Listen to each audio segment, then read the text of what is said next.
Hello, Exiles. This is Ryan from behindeyesgaming, and welcome to another Path of Exile build guide.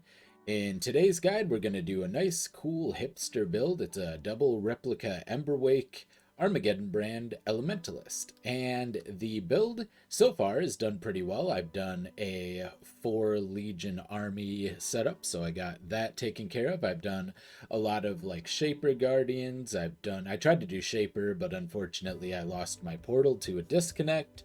I've done a lot of different Conquerors, lots of stuff like that. Nothing insanely endgame, but it's been a really fun build, and it's really interesting. It was really cheap as well, however, Replica Emberwakes have gone up in price quite considerably, so unfortunately the price point has gone up quite a bit. Still pretty cheap compared to a lot of your endgame builds. The DPS here doesn't really do it justice. If you can look here, we have a 0.55 second ignite, and it does close to each ignite is going to do about 0.8, about 800,000 damage per ignite. And we trigger this pretty consistently. Our brand hits every 0.45 seconds, so there's 100% uptime on that for about 1.6, 1.7 million DPS with our ignites. We're also using Abberath's Hooves in order to get the, when you kill an ignited enemy, inflict an equivalent ignite on each nearby enemy. I was previously I'm using like a 10 chaos 6-link right now. I was using a 6-link impulses, but it did get ripped to the double corrupt room in the temple, so unfortunately I lost that. I might get one back, and it changed the build a little bit. I'm going to get more into the build, but first I'm going to quick do a warlord, kind of show off how the build works out. We'll start off with some gameplay this time, then I'll go over the gear and all of the skill tree and everything you need in order to get this build set up, because it does require a lot of finesse. It's not the easiest build to get set up, but once you do have it set up, it's pretty satisfying. As you can see, the ignites are proliferating quite nicely, giving pretty good clear. Works really well with strong boxes, legions, Abberath's Hooves. If you haven't tried Abberath's Hooves in the with an ignite build yet, it's pretty nice. Clears the screen up pretty nicely, moves on. The nice thing about the impulses is that I wasn't weak to the quill beasts like I am right now. The porcupines will mess you up if you get hit by them, because we're not destroying the corpses with our ignite proliferation, and that's the big downside to not having either an impulses or an explodey chest. So unfortunate there, but defensively it's pretty solid. It's got block cap, pretty high spell block as well when we have everything up. So I'll just show off. Unfortunately, we're kind of in an enclosed space, so if there are some porcupines here, they're going to be hard to get out of the way of. But we have good physical damage mitigation. Our golems don't die too frequently, so we have good uptime on those. Here, we even have a legion to show off that. So, oh, quills. Yep, go ahead and dash behind walls whenever you see them if you can. You know, the build's going to die to that occasionally, and also detonate dead strong boxes. Probably going to kill us at some point or another. But yeah, we'll do this ritual as well. Then we'll do a legion, just to be safe, since I know there are some porcupines. I'm going to duck in and out of the rooms here as I lay down my brands. I don't have a lot of actual brand nodes on the tree. I just have one little brand attachment range set up to make it a little bit easier to keep 100% uptime on bosses. There it is. Okay. Doesn't look like I have anything particularly good in this. But yeah, the legions go down pretty quickly. Just got to make sure to curse and throw down a wave of conviction on the tougher rares. Okay. And then they break out, and you can see the ignite spreading into the other room. So cleared out a lot of the middle of the room for us. Proximity shields are kind of annoying, but yeah, we just get the curse up, and yeah, not too bad. Oh god. There you go. Get some timeless splinters to pick up. Get some fossils. Sick. Alright, cool.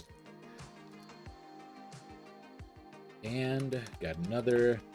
Oh, wow, I dashed right into the porcupines. Luckily, it looks like I blocked most of them, but that could have been really bad. That is something that, you got to get used to. I like to play really forward and just constantly dash into the next pack. And with porcupines on the map, that can very easily get you killed. Luckily, it's just a regular Conqueror map. There's not like extra projectiles, crit multi, extra cold, anything crazy on here. It's just a T15 Conqueror map, so it's not going to be that hard. Oh, and I'm lagging. Oh, it's not lag, I just can't use my dash. Must have got caught up in some vines. Oh, and I don't want to be in the big open room here with all the monsters spawning there. Yep. Okay. Looks like we cleared it out. Not too bad. Not too bad. And we got a faded unique item. Oh, can get that at least. Could be something good.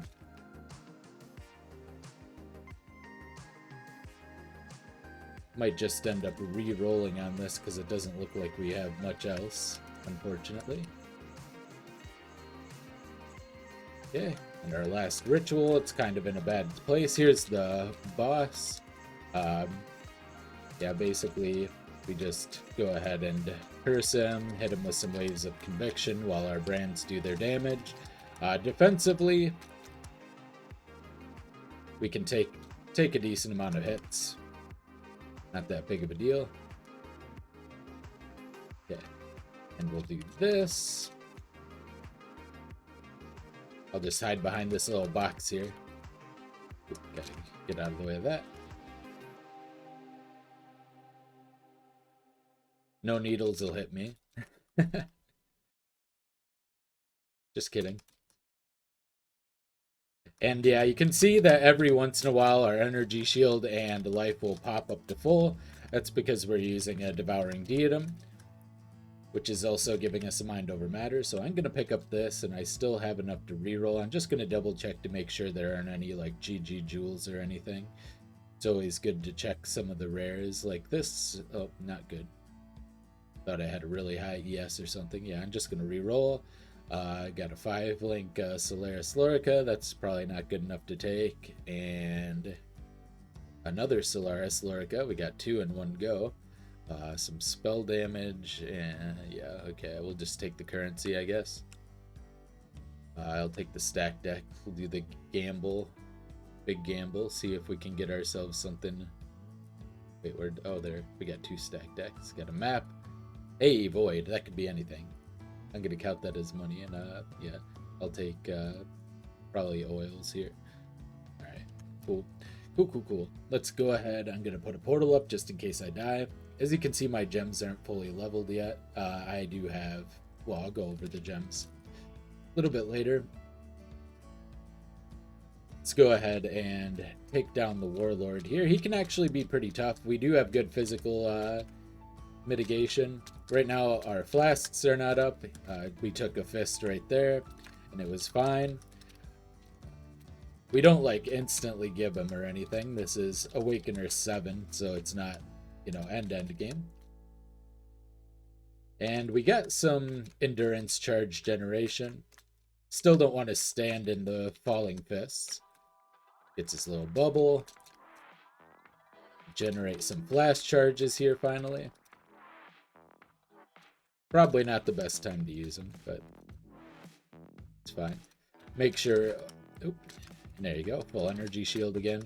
Just got to dash around. I have a very interesting setup defensively that I'd like to show off, because it works very well, and it's actually something you can implement into a lot of other builds. Oop. And we don't want to get hit by the fists. Don't stand in the alleyway there. And yeah, he'll go down. Turn in the void just for fun. See if we could get a headhunter. Nope, life spray. Not quite as good. Alright. Cool. So, go over the build and stuff now. The important stuff on the tree is we are using Shaper of Flames. This is mostly so we can get bonus damage for our ignites with our Edziri's Promise, 15% elemental, as well as We have 7% fire damage as extra chaos here on this as well. So we're getting extra damage through that. It's also 25% more damage with ignites. With ignites, you inflict where your hits, your fire damage is your highest. And that's always going to be the case. We have very, very, very high fire damage. Well outstrips our chaos damage even with our Series Promise up. So we're going to get that 25% more damage with our Ignite. That's very big. We're running Elemental Overload and like the Breath of Flames and Holy Fire Wheel. I'll go over the gear first a little bit. Important pieces of gear here. Double Replica Emberwake.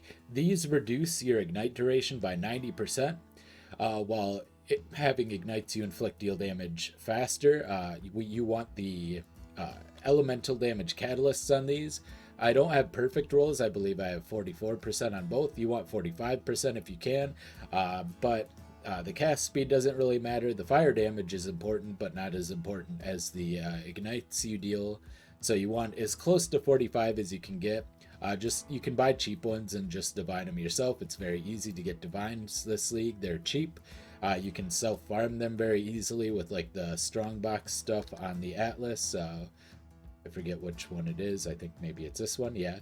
If you get tamper proof and you put like strongbox scarabs or even just something like ambush on there, you can get 6 links very, very easily, or infused ambush is even better.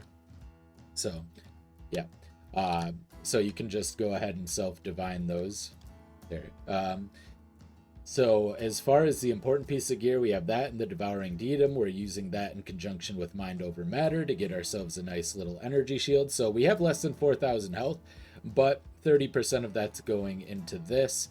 Plus we have good mitigation and a huge shield, 3,600 shield against elemental. So our effective health pool is something along the lines of like 5,000 or so, a little higher than 5,000, but we have that with 32% physical damage mitigation, goes up to 40% when we have our other 2 endurance charges. And then we have the big elemental shield as well. So we have like a little over 8,000, like 8,200 or so damage against elemental damage. And that regenerates pretty quickly. We also have, for our other defensive layer, we have block, so chance to block 56 and 32. However, we have trigger socketed skill when you use a skill with Tempest Shield. We also have Steel Skin and Desecrate with that. So you can see my just by casting stuff and moving around a lot, we get all of that. Tempest Shield and Steel Skin pops up. We also have Desecrate, which generates corpses for bosses, for the Devouring Diadem, which makes it so that we cast Feast of Flesh, which will heal us to full health and energy shield every 5 seconds. So if you get hit by a big hit and almost die, you just have to dodge for a couple of seconds usually. Feast of Flesh will proc, because when you're flame dashing around and recasting your brands and casting all your stuff, the trigger is going to trigger Desecrates, which will cause Feast of Flesh to eat the corpses, which will give you back full health and full energy shield. So really nice way there. We're also, of course, running a Roomies. It's not a perfect Roomies, but it's pretty close. So between those two, we have 56% chance to block spells and 75%. We have pretty high uptime on both the Tempest Shield, and we can keep Roomies up while we're mapping pretty consistently. With bossing, it's not as great. And Roomies will pump up our physical damage reduction a little bit. It's not really that high against bosses. We're not going to actually be at 57% physical damage mitigation, but we do have very high physical damage mitigation, which is mostly through our Chaos Golem. We are running 4 Golems through Elemancer, and I'm also running the Anima Stone with 1 Primordial Eminence. I actually don't remember. 2 Primordial Eminence and a Primordial Harmony. So we have all of that going. Gives us a little bit of regen, some armor, and some additional buff effect. Might be better to run 2 Harmony rather than 2 Eminence. I'm not really sure. Then you'll get 4% regeneration, and you get some Golem life through Golem Commander. Also, optimally, I would have level 21 Golems. Currently, I only have level 20 Golems and level 19 Golems.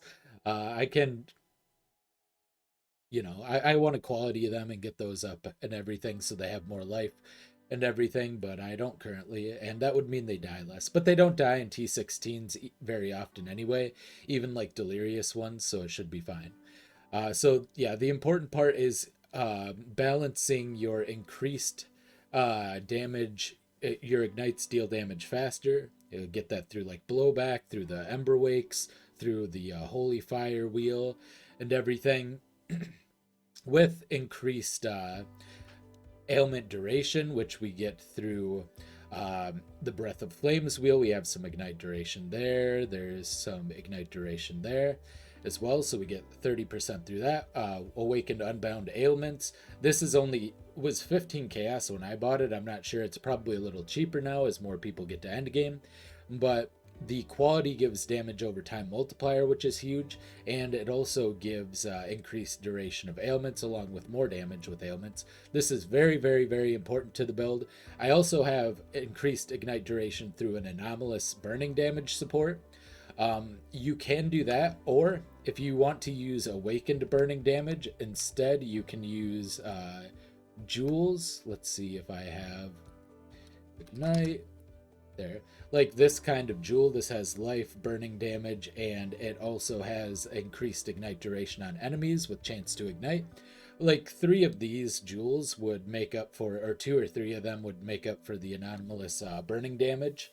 And honestly, at my current with my current setup, it can go down as low as 0.5. So I want to just quick show why you have to have it at 0.5. I'm going to put in a, I'll just throw in this alleyway. Oops, I accidentally put it away. Yeah, I'm just going to show a quick map. I'll throw in whatever. Oh, this is delirious. I want to save that. I just want to throw in a simple map. I'll just kind of, you know, put whatever on it there, Nemesis and Frenzy charges, and show you exactly why you have to have that. So if I take out this anomalous burning damage, it should make it so that my ignite duration is below 0.5 seconds. And there's a real big problem with that because it seems to round your ignite duration down if you do that. So as you can see, I'm doing 0 damage at all. Like, I'm not killing these. Then I put this back in and boom, instantly dead. Everything instantly dies. Yep. Dead, dead, dead. More porcupines, of course. But yeah, I do 0 damage without this. So if you do not have that and you want to use Path of Building in order to monitor that, it'll be here on the calculation. So you get that set up and you have the ability to get that going. So that's the important part. Make sure that you balance that so that you have over 0.5. If it goes under 0.5, and you can also see if I, for instance, go to my Armageddon brand here, take my anomalous burning damage down to 0, go to calculations, and the ignite goes down all the way to 0.22 seconds, which seems weird, but I didn't realize it was making that big of an effect. Let's see, let's go to 10. 0.38. Okay, so apparently that makes a much bigger effect. So as you can see, yeah, very important to make sure you have enough ignite duration. Be fun to play around with that a little bit. And the best thing about that is that once I have level 5 or 6 Awakened Unbound Ailments, that duration will go up even more. Yeah, having that ignite duration is very, very important as you will actually do damage. So I'm going to go over my gear, the rest of my gear. As far as this, if you have you can run either an explodey chest or you can run an impulsa. If you run impulsa, you have to run Shaper of Storms, which means you have to cut out one of your golems, which means you have a little bit less survivability. You can also just cut out Shaper of Flames. It'll decrease your damage by a little bit, but the shock will kind of make up for it. So it'll be pretty close in terms of damage because you'll have a shock effect. So if you want to run impulses, if you have a 6-link impulsa with the right colors, that is something you can do as well. Run Shaper of Storms and just spec out of either Shaper of Flames, or if you have better defenses than I do, Elementalist. Early on, you can run just a 4-golem version as well. You don't need to be running the Anima Stone and all the primordial stuff.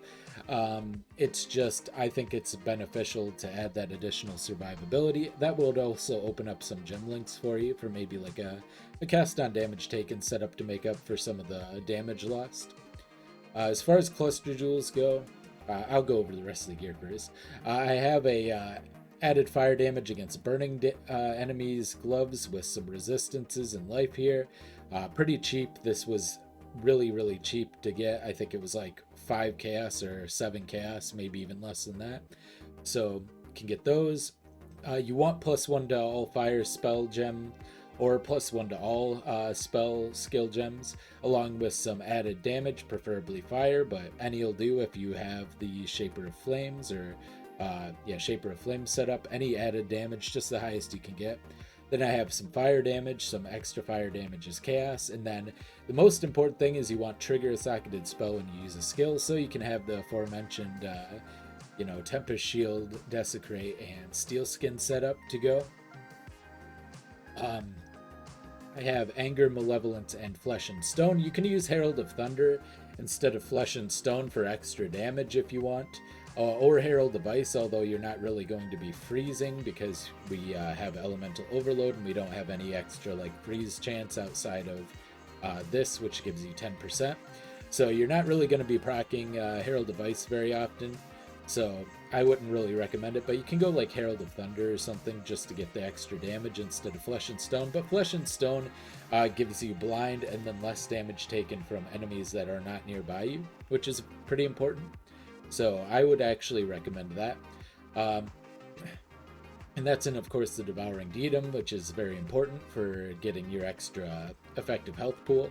Amulet, honestly, this is a bad amulet. It just has life and resistances. I have Disciple of the Unyielding. I think this is probably the worst piece of gear, but I do think this is probably one of the nicer things you can have in terms of defenses. Gives you a little bit of offense as well. If you want, you can also just get something along the lines of Arsonist is fine, or something like that, but I really personally like Disciple of the Unyielding in this. Belt, I have a cool belt. It has trigger level 20 taunting contraption when you use a flask. We're constantly using flasks. This has good life. Most important thing is it has life, energy shield, and chaos resistance. And then it sets up our resistances so that we're LE weakness capped as well. But yeah, more chaos resistance is better. I'm trying to fit as much chaos resist as I can. I need to fix the amulet so I can have some chaos resist on there for sure as well. And of course, chaos resist on the gloves would be important as well. Shield, another place you could get that. I have recover 4% of energy shield when you block. That's not a huge amount. I'm getting like 30 or whatever. No, that's not right. I'm getting some energy shield back. Let's see, it would be 15. 60. I'd be getting a little over 60 energy shield back every time I block. That's great against a lot of little hits. Not going to help us with this with a lot of big hits. Could probably get a better shield than this, but this has, life, energy shield, and that. It does help you when you're getting hit a lot, be able to keep casting in between times that you're Devouring Diadem proc, so it might be worthwhile. And boots, Abberath's Hooves, as I mentioned, spreads those ignites. If you're not running Impulse or Explodey Chest, I would recommend these. If you are running Impulses or Explodey Chests, just look for, something like, I have a good example here. Let's see. Yeah, something like this. Just like life and ignites you inflict deal damage faster along with 30% movement speed or 35 if you can. Preferably some chaos resist as well. You want to get chaos resist as much as you can. Actually, another reason I'm running Xeri's Promise is because it gives chaos resist. It puts us at least 12, but you want as high as or close to capped as you can because chaos resist is actually important at the moment. Lots of chaos resist or chaos dealing enemies. And yeah, double Emberwake, 6 link. Doesn't really matter what 6 link, but if you can get an Explodey Chest, do that. If you can get dual curse, that'd be nice as well. We could drop the portal, just use portal scrolls, and use elemental weakness along with flammability. That would be incredibly nice.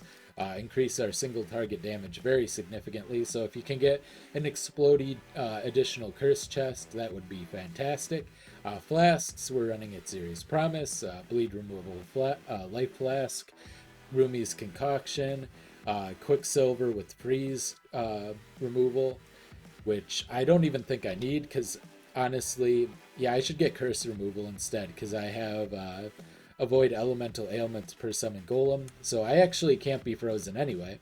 So I should just get rid of this freeze quicksilver and change it out for a. It's not even fully qualityed, so it's kind of bad. Then I have a quartz flask, which gives me dodge and spell dodge, just a little extra defense. Also bleed removal because sometimes I don't press the right button when I have corrupting bloods. If you can get corrupting bloods on one of your immunity to corrupting blood on one of your primordial jewels, that would be great. It would help immensely, but I do not have that at the moment. This is kind of budget. As far as our cluster jewels, I have elemental damage with Vengeful Commander, gives area. Area is important. If it was more important when I had the impulses, it's a little less important now. Can probably switch things around, maybe even just refund like the amplify. Would be give me a couple of extra points to play with, but I have it. It's not that bad. Armageddon brand itself is an area skill, so it does help with the clear a little bit. Then I have this, which gives me some extra anger effect. Anger is giving me a lot of damage. We have the anger, malevolence, and flesh and stone, as I mentioned. I should probably look over my other gems. I'm using Wave of Conviction and Flammability. I was using faster casting, but I needed the summon carrying golem. And then I'm using Flame Dash, Second Wind, faster casting, and then just a golem. And then, yeah, it's a lot of golems. We have 6 golems. And then my main skill is Armageddon Brand, Anomalous Burning Damage, Awakened Deadly Ailments, Swift Affliction, Combustion, and Awakened Unbound Ailments. Very important. So, Awakened Swift Affliction is something I should be looking to get next. Awakened Burning Damage is something once I get my Unbound Ailments higher, or, can find another way. Maybe I refund these, work on to.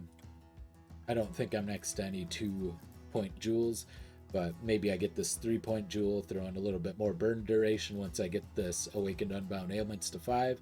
Then I might be able to drop the Anomalous Burning. Maybe not. I still might not be able to at that point, unfortunately, but that's why you got to tweak around with it. And yeah, so let's get into the skill tree. That's pretty much all the gear, everything important about the gear. Long build guide, sorry about that, but lots to talk about. It's really, really cool. So important things here. Elemental Overload gives us more elemental damage.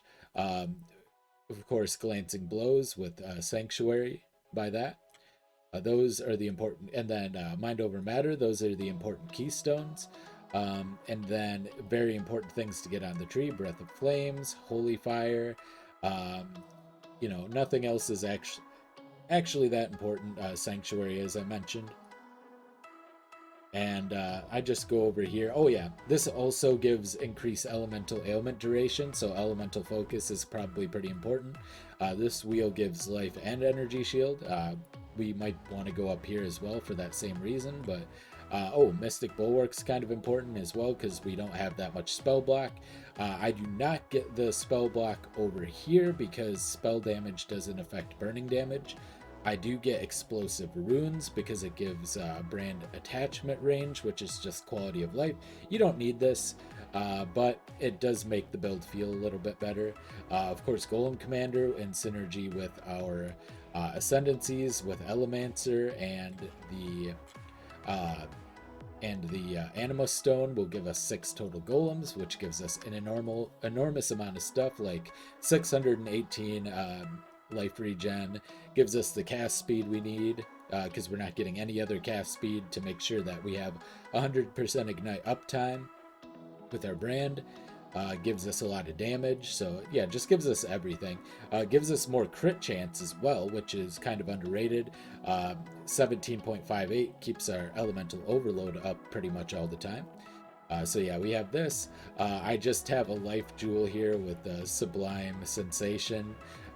Could get another one of those potentially, but yeah, and then Blowback for our medium, which is ignites deal 15% faster. And yeah, that's pretty much everything on the build. Very long build guide, but it's very complicated. Like I said, if you want to do this, make sure that you're constantly tweaking everything in Path of Building to get that ignite duration up to a reasonable number. Hope you enjoyed. This has been Ryan from Behind Eyes Gaming, and I will see you next time. Bye!